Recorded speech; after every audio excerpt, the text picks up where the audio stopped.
हनुमान् श्रीपदो वायुपुत्रो रुद्रो नघोजरः अमृत्यवीरवीरश्च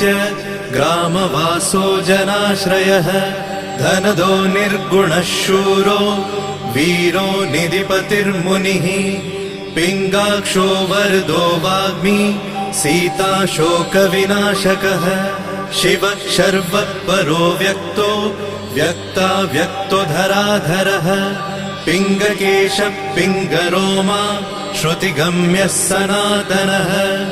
अनादिर्भगवान् देवो विश्वहेतुर्जनाश्रयः आरोग्यकर्ता विश्वेशो विश्वनाथो हरीश्वरः भर्गो रामो रामभक्तः कल्याणप्रकृतिस्थिरः विश्वम्भरो विश्वमूर्तिर्